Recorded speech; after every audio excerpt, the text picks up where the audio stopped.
for your permission. Let me go here.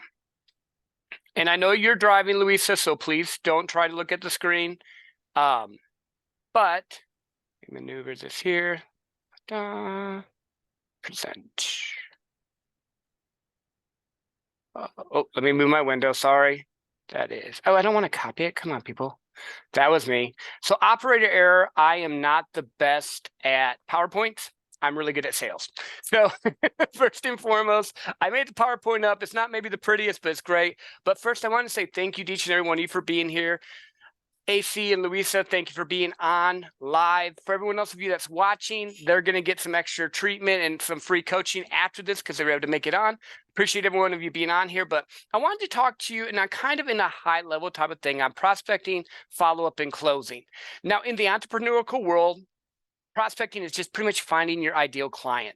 And what I mean by that is really simply this. A lot of you probably have funnels in place. Maybe you have different other things that you're doing to attract clients, from doing content to maybe going to networking events or whatever. Prospecting is just that. It's the old school sales term for finding your client. But there's different ways that you can do it. And a lot of times I think people get it confused to what it even is. Prospecting is not just pitching the person once you meet them. It's not saying, hey, AC, hey, buy my product. This is what I want you to do. Prospecting is finding out about them, connecting with them, and bringing them into your world. So there's like about 5 different ways that you can prospect, and I'll kind of go over it, but just to give you an idea, in the entrepreneurial space, we do it through email marketing, we do it through content creation, you can do it through the cold DMing, which is a little bit harder, you can do it through networking events, you can do it through old school mailers if you want. But prospecting, again, is just finding your ideal clients. But how do you do it? So I've already mentioned finding the right person for you, right? The second thing is it has to be about the customer. I think too many times people get caught up in the fact of their business or what they do or how they are, and they want to pitch to the customer or give them all this information about my company does this, I can do that, whatever. That is not what prospecting is about. Prospecting is seeing if the customer you're reaching out to has a need and a desire to work with you. It could be in coaching, it could be in selling them a product or a service. It just depends on what you're doing, but you have to connect with them because people don't care what you know. They care about, can you help them? Does your product fix their needs? Is it about them, not about you? So rule 1 with prospecting, do not make it about you, make it about them. Like I said, know your audience, touch their heart and their soul. And then once you have your funnel in line, once you have your space in line, the thing that you really want to do is just find out where your people are at. So if they are online on Facebook, hit them on Facebook. If they're on LinkedIn, hit them on LinkedIn, wherever they are. And the other thing is set a time block each and every day to do this, because a lot of people are really good at reaching out for a little bit, or maybe they'll post a couple times, but it's the power of consistency over time that will help you win in this game of prospecting. So you might be like, okay, cool. I've talked to them, I prospected them, but how do I get them to buy? And I have this little cute picture, because I'm a pug person, of coffee is for closers and all. So I want to touch again a little bit on what in the sales world is called closing, or maybe in the heart center world is helping your client out, getting them to do your coaching program, getting them to do your product or service, whatever it is you're doing. Closing is not what you think. It's not like the movies. It's not like Wolf of Wall Street where you just give them this quick little witty comment and say this thing and they just throw money at you. It's really not that. Closing is relationship. Closing is building value for the customer. There's 5 steps that you need to do when you're closing a deal. I know I'm talking a lot right now, which is fun.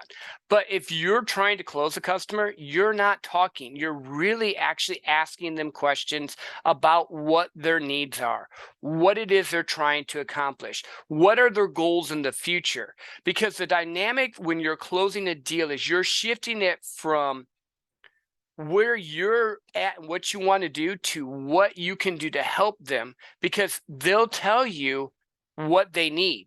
And then you can actually build a resource for them, whether it is, again, like I mentioned, coaching, or whether it is a product or service that will meet that need. So you take what the customer says, apply it back to them. So AC, if you told me that you wanted to get in shape, I'm just using something easy, I would ask you, okay, cool. Well, do you like to walk or would you rather lift weights? Are you more into like a vegan lifestyle or would you be more into like eating meat? I'm starting to ask you questions about the fitness journey of what you would like. Same thing with coaching. You want to learn how to sell. Cool. Do you want to sell to entrepreneurs or do you want to sell to consumers? What is your goals? You're trying to open them up so that you can develop a plan or a system that will help you. And then when they give you the answers, you actually repeat it back to them. So AC, we'll play a little role play here because I know that Luis is driving right now. So AC, so if I said to you, would you rather want to go for a run or lift weights? Which would you say? Lift weights. You would want to lift weights. Great. So when it comes to like working out during the week, would you rather work out 3 times or 4 times a week? 3 times. Got you. And then with food, are you more into a vegan lifestyle or do you like to eat more meat? More keto. More keto. Got you. So if I was developing a plan for you, what I'm hearing you say, and I just want to make sure, is this: you would rather lift weights than walk. You would rather have a keto-based diet than maybe a vegan or a carnivore type of diet. And you'd want to work out 3 to 4 times a week. Does that make sense? Yes. Perfect. Great. And then what I'm doing there is this: I'm letting my customer know that I'm hearing what they're saying. I'm repeating it back to them so now they feel seen and heard. And now I'm getting them to agree with me on the plan I'm going to set up for them before I even tell them about the plan, because now we're getting into that neural NLP. I always say it wrong, but we're getting into that thing where we're seeding for them to work with us by them telling us what it is that they need. And that's what entrepreneurs do. We get a problem, we fix it, we bring it into the future, we help them, we take it along. So that's just kind of a high level overview of that. There's a lot of courses on asking for the sale and all, but when you're doing closing, the first step is very simple. You ask them about them. You ask them about their need, their problem. The second step is repeating it back to them. The third step is giving them a solution for their issue. So if I was going to talk with you, AC, I'd be like, hey, cool, AC, this is what I'm going to do. So I'm going to design you a plan where you get to eat keto 6 out of 7 days a week. On the 7th day, you get 1 meal where you get to have a cheat meal and eat whatever you want, because I'm going to factor it in. That way you don't have the cravings all the time, because on Sunday night, I get to eat what I want to do. I'm going to start you out with a weightlifting program. Now, have you lifted weights a lot before or not really? Not really. Got you. So we're going to start you out with something small. And here's the thing. When I started lifting weights, I had to start with 5 and 10 pound weights because I wanted to do 25, 30 pound weights, but they were just too heavy. So this program, I want you to get quick wins all the time. So we're going to start out with the first week. You're going to just lift 5 to 10 pounds on the 5 exercises I do. Then we're going to build you up to 25, 35 pounds of weight, but I want you to have the value picked up. You see how I'm just building the value for you in that? With what you're telling me, and I'm just planning it along what you're doing. All I'm doing is taking your problem and solving it and helping you. And then at the end of that, I would just summarize again. Okay, cool. So this is the program we're going to do. This is the value it's going to bring. This way you have the beach body you want for summer when you go to Cancun or when you go to Hawaii, whatever your dream destination is. You always want to find out the different things they want to do there. And to do that, it's only going to be $12.99 for a 6-week period. Cool. I will mention the price, but I'm not really hitting them hard with the price yet. I'm just saying, hey, this is what the cost is going to be, but I've given you all the value first. Then I will go into stuff like, well, what is your time frame? When would you want to be the healthiest version of you? Are you in a 6-month time frame? Are you in a 9-month time frame? Are you in a year time frame? Because we know that you can't do it in 2 weeks. That doesn't work. So I see if you were trying to go on a fitness journey, what would be the time frame that would be comfortable for you? 9 months. 9 months. Perfect. So we can reverse engineer that. You know what's funny? My wife and I are on a 9-month plan right now. We're going to be doing a half marathon in Kauai. So we started back in January, started just walking. This coming Friday, we're doing our first, it's like a 2.62 mile fake marathon, April Fool's marathon. We're doing that because we're trying to build up all the different things that we're doing.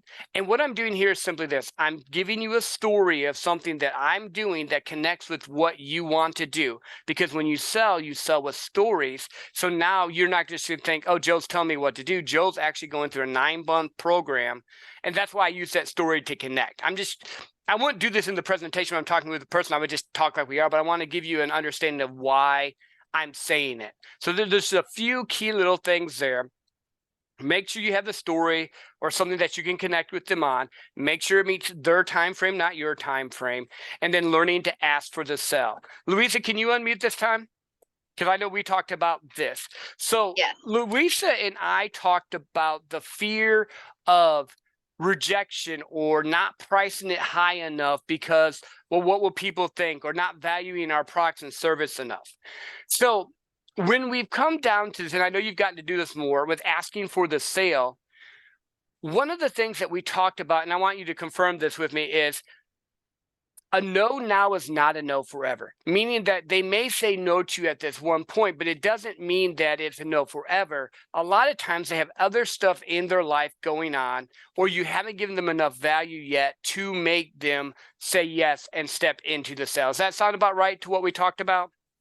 Yes. Got you. Yep. And then also, as entrepreneurs, we sometimes undervalue ourselves. So when it comes to pricing something out, your value should be 4 times greater or more than the cost. But people also, if you have it too low of a price, will ignore it because they don't think there's enough value. But when you raise the price, what happens, Louisa? Do you get more attention when you've raised your prices or when you had it lower? Definitely higher. Yeah, because they've seen the value of what you have to offer, because people like nice things. Everyone thinks, oh, I got to do the $9.97 course, $9.97, or the $97 webinar or whatever. But in reality, the people that are really drawn into your world will pay for value. Like I will literally pay more when I go to events to do the VIP so I can get access to more people. Whereas I don't pay like the $200-$300 event ticket because it's not enough value to me to go and rent the hotel and do the stuff. But I'll pay like, $1,700-$1,800 to go so that I can meet the key people. And I think that it's just building the value of what you have to bring, because the wisdom that you have, the knowledge that you have, the things that are simple for you all are not simple for other people. Like sales is simple to me, and I was giving it away and not getting clients at all. And then when I started saying, oh, wait a minute, I need to charge for this, and I started raising my rates, the more I charged, the better clients I got, the more invested they were, and the less problems. So just a little tip on that. Overcoming of the objections, I'll probably do a separate course on this, honestly, because there's so many different ways to overcome the objection, from repeating it back to them, to bringing more value, to doing different things that you can reframe, and it's more case-by-case basis on what your product or service does. But there's a lot of really cool things you can do with that. But that's just another step. And this is just, like I said, kind of like an overview of the process. This is me and my wife when we were in Florida on the beach. That was kind of fun. We were driving a little boat. So the last thing I wanted to talk about is follow-up. And this is something that I think a lot of people miss. So stats-wise, when it comes down to follow-up, you need at least 12 to 24 touches to be able to get a sale.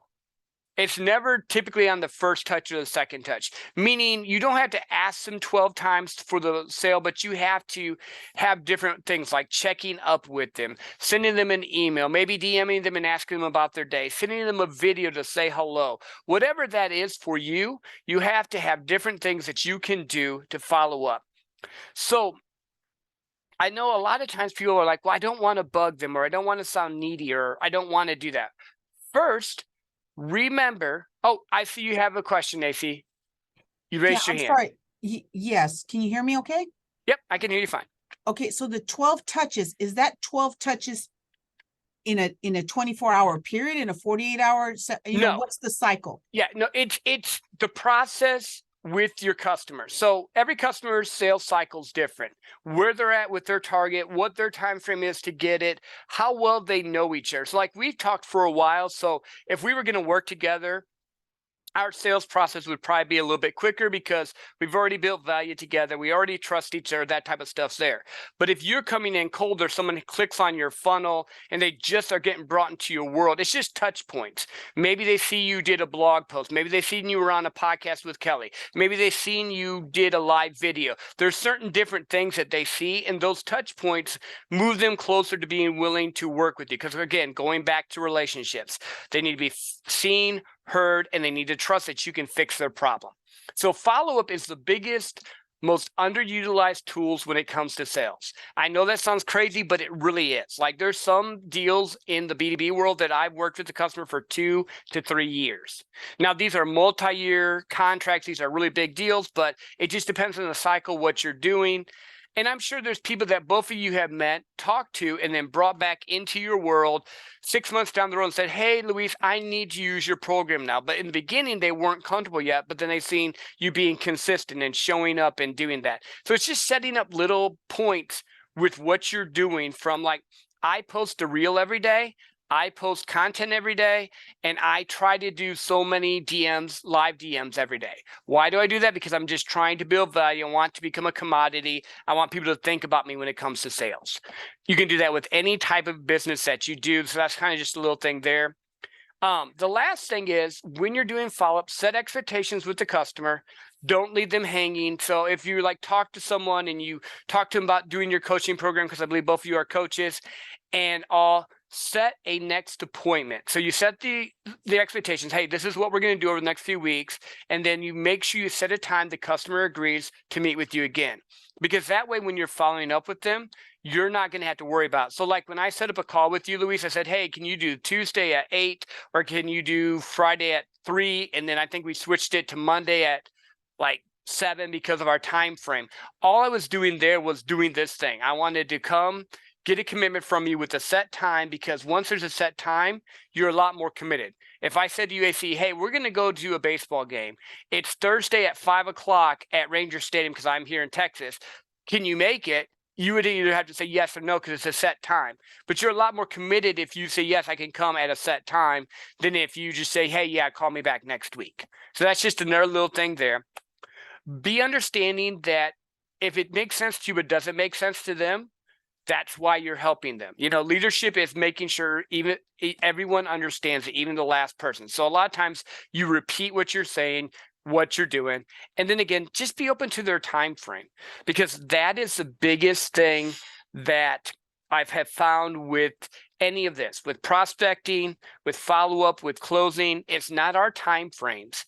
It's their time frames, the relationships we build with them that over time bring them into our world so that we can help them and do the things that they need to do. And then again, ask for the sale. There's a bunch of different ways that you can learn how to do that. It doesn't have to be, hey, AC, do you want to work with me? It can be like, hey, I'm going to have this other training here, or have this course maybe you'd be interested in. You know, I'm trying to think in the coaching realm, you know, hey, I'm going to do a course on follow-up in the future. If you want to try that out, cool. It's going to do this. Hey, I have a special group that I want to get you in. Maybe you do a Facebook group, whatever it is.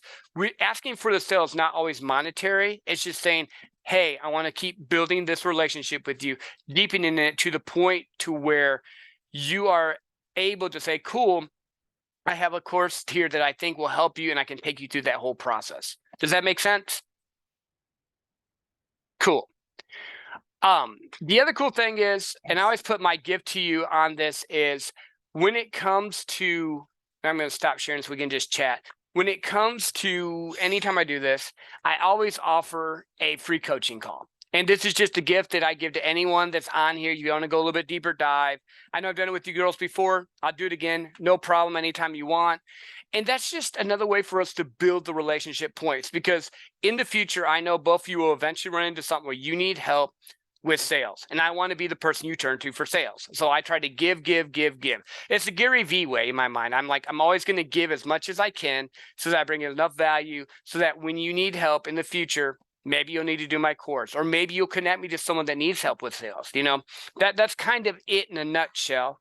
I went a little bit longer. I said 15 minutes. I went 20 to 25. I'm a sales guy. I talk a little bit, but what questions and all, well, hold on. I'm going to stop the recording so that we can just talk.